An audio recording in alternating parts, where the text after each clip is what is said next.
In this video, I'm going to show you the one fatal mistake that humanity has made that has gotten us into the situation we're in right now. And then I'm going to show you how we can shift that so we can connect with the highest forces of light and evolution.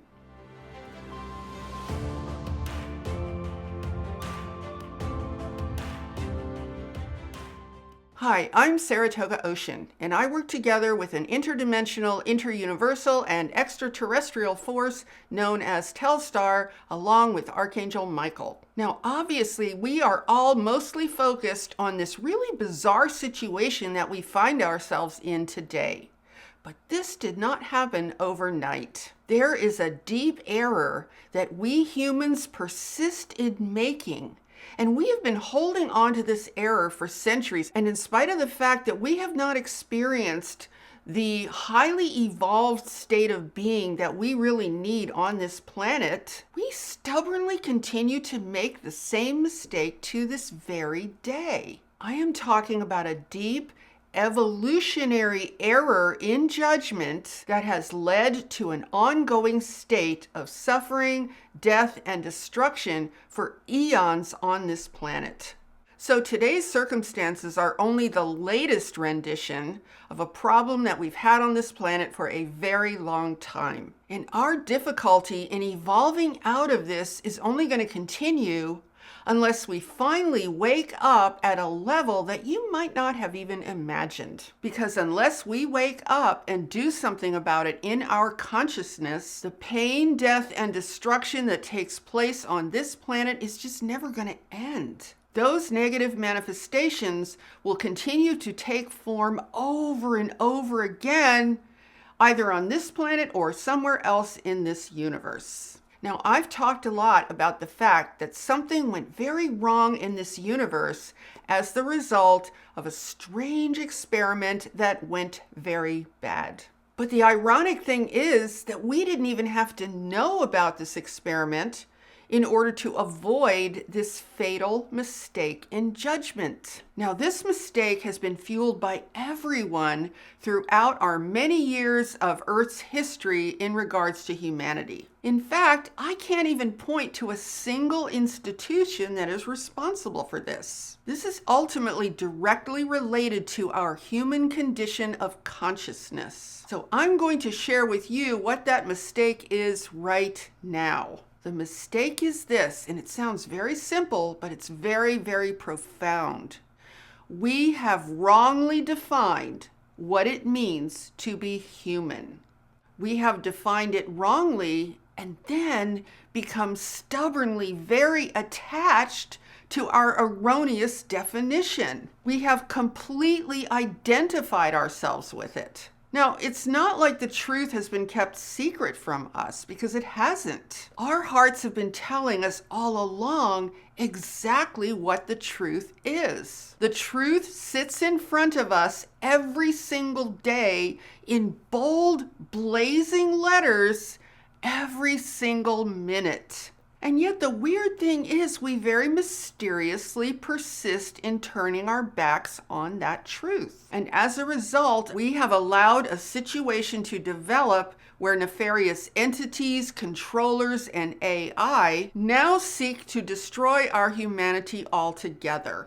So now let's take a look at what the truth of being human really is and how our rejection of that truth has actually sabotaged our entire evolutionary process. Now, I want to explain this in a way that's really simple, in a way that you can actually see it for yourself in your own experience. So think for a moment about any of the times in your life that you have ever suffered or been in some kind of pain. Think for a moment, what was probably the very first thing that came to your mind upon entering into such an experience? It was probably something like, this should not be happening, or this is all wrong, or I just want this to stop.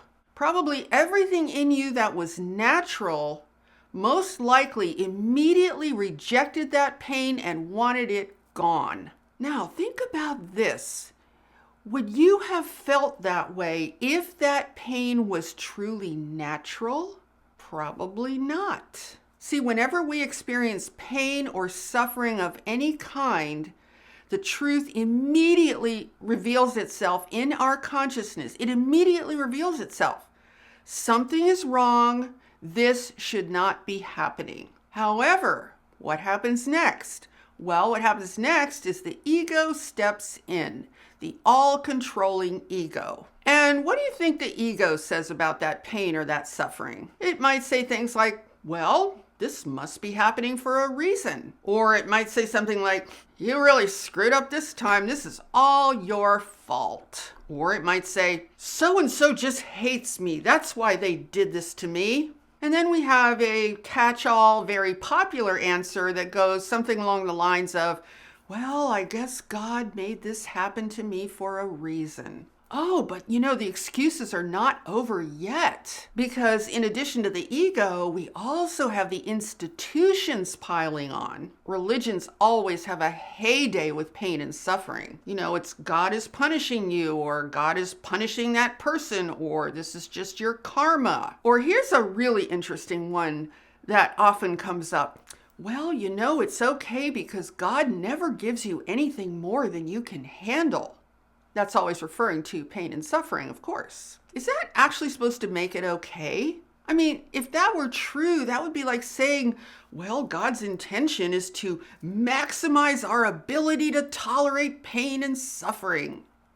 Now, here's one that is very, very popular and in a way kind of sad. Let's say that someone close to you dies in a very, maybe it's a painful death or it's just an unfortunate death. So now that person has suffered and lost their life, and you are perhaps grieving with an unbearable feeling of loss. And then what is the first thing that people say, because they're so well trained by religion to always say this? They say, well, God just wanted that person back in heaven. And that's a tricky one, because I know that interpretation can often bring comfort to people. So it's not like I'm trying to say don't believe that, but there's a price to pay if you do believe that. And the price is this: you will be unable to correct the mistake that I've been talking about. But see, even if that explanation brings some small bit of comfort, it does not address the fact that everyone who's still here is grieving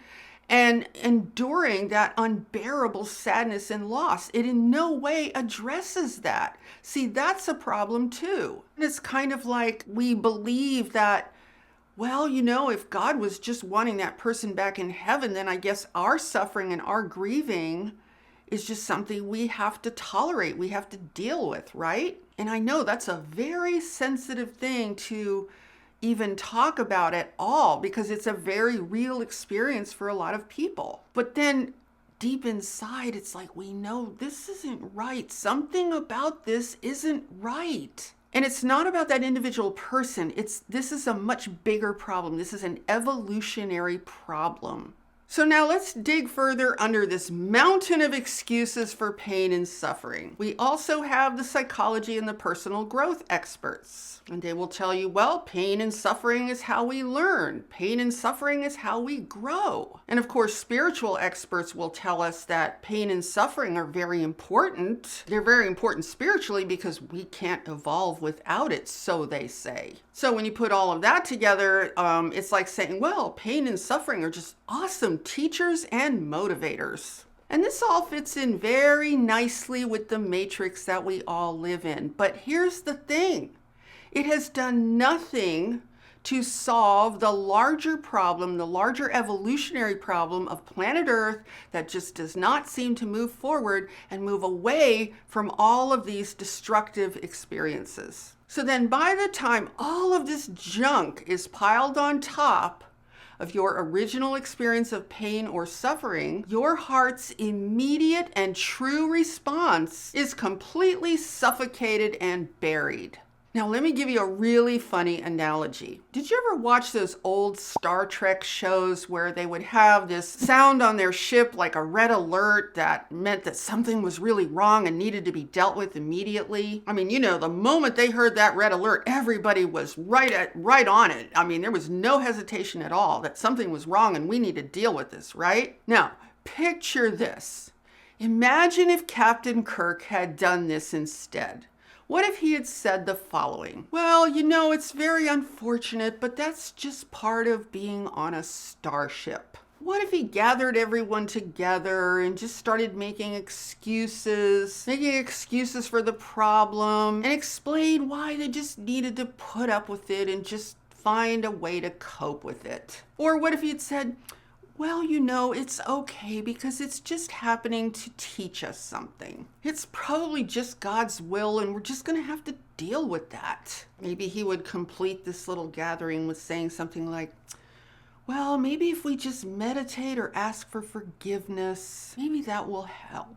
Do you see how lame that sounds? I mean, anyone watching that would have thought he was crazy and should be immediately removed from his duties. But that's what we do all the time when it comes to our human evolution. We constantly take this type of position, even though all it does is lead to more of the same. See, here's the big problem.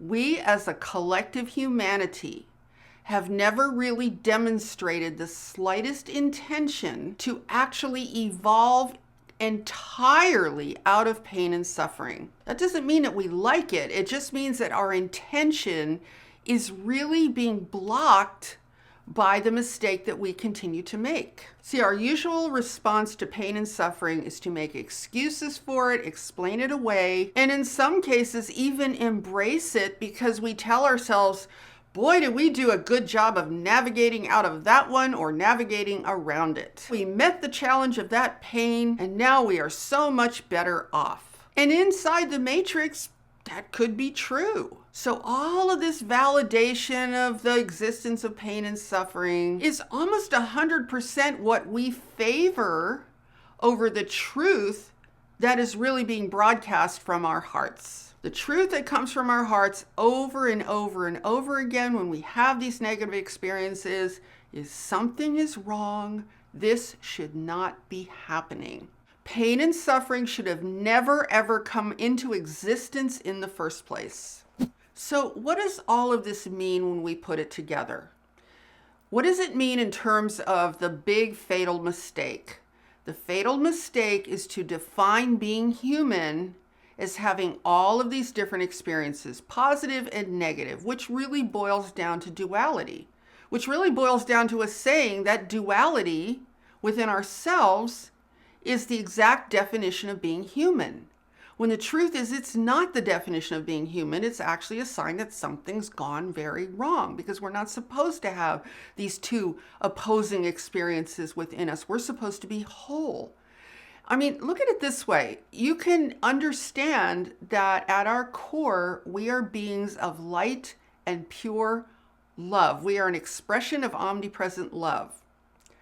How in the world does that factor into having a good side and a bad side, a positive side and a negative side? It doesn't. So if we have this experience of good, bad, joy and pain and love and hate and that kind of duality inside of us that causes all of this suffering and all this pain and all this misery, if we have that experience, it's okay to admit that, hey, this shouldn't be happening. And I'm not saying admit it just because I say so. I'm saying listen to your heart. What does your heart tell you? If your heart tells you that this should not be happening, you should not be in pain, you should not be suffering, and you should not die like these weird, we don't even get to decide when we leave here. It just kind of weird, something weird happens and we're out of here. That isn't really the way we're designed as powerful cosmic creators. We're not designed for that. We're designed to have absolute choice at all times about where we are in this universe, what we're creating, and exactly what our existence is really about. Now, I want to come back to the subject of our intention, because intention is very, very powerful. And our intention, it's like a statement. It's like a statement of the reality that we embrace, because it reverberates into the whole universe. It's a message, it's a signal that we send out into the universe. So if our statement of our accepted reality, our embraced reality is, hey, pain and suffering is part of who we are. Pain and suffering is part of being human. It's necessary, it's important, it's all these excuses. Then we're sending a message we're sending a signal to those higher forces of evolution. We want to kind of hold on to this stuff because we're kind of attached to it. Even though we don't like it, we're just really attached to it. So, we're not quite ready to have anything really done about it just yet. So this kind of an intention, which is what I'm calling the fatal mistake, this kind of an intention is immediately expressed into the universe and is received by all as our primary desire because we are creators and we have free will. So if our intention is to make excuses for suffering and to consider pain as a normal part of being human, then that's exactly where we're going to stay. I mean, I know this probably sounds simple, but it's actually very, very serious because it is the sole reason why we are so stuck as a civilization. Because for some weird reason, our hearts represent our highest intelligence. For some reason, we just don't want to listen to that. We don't want to believe it. We don't want to accept it. Now, let's talk for just a moment about the bottom line of where all these excuses come from. I mentioned this earlier, but I want to elaborate a little bit more. The excuses and all the rationale and all the explanations originate with the ego, which wants to keep the duality intact. The ego is typically a liar. The ego doesn't know the first thing about evolution. It only knows what it needs to do to survive. And it wants you to attach your entire identity to its efforts to survive. The ego needs for us to think that we are comprised of duality so that it can survive, so that we remain in a finite state where we need the ego in order to navigate our situation here. And that's the trap that our collective humanity is caught in right now. That is the big mistake. We are listening to the wrong side of this equation. We are listening to the ego, and we are turning against listening to our hearts, which are telling us the truth of what it means to be human. But if we want to evolve into a more intelligent species, then we have to be willing to shift to a higher level of intelligence ourselves. And that starts with thinking from our hearts rather than always following the ego's commands. So I want to offer you a fresh look at all of this in a way that you can really clearly see it for yourself and make the necessary shift into a higher level of consciousness. So you want to start by taking note of two things. There are experiences that make your entire body and your entire being feel really, really good. These are the experiences that leave you with feelings of peace and harmony in your entire being. And of course, these are the experiences that you naturally want to keep. And then on the other hand, there are experiences that feel bad and cause you some form of pain or discomfort. And these are the kinds of things that you naturally want to end as soon as possible. So we have a clear and ever-present built-in system that tells us instantly when something doesn't belong in our human experience. The moment that we feel pain or discomfort of any kind, we immediately receive a signal or a message that something is wrong. Our natural impulse is to correct it and bring our experience back into a state of peace and harmony again. See, feeling bad in any way is an evolutionary signal for our entire species and for the conditions on this planet. We don't like it and we don't want it. And that is natural. And then on the other hand, when we feel great, when we feel awesome, when we feel wonderful, we want it to last forever. See, that word forever makes sense because we are infinite beings. So feeling great, feeling awesome, feeling wonderful is a match and is in harmony with who we really are.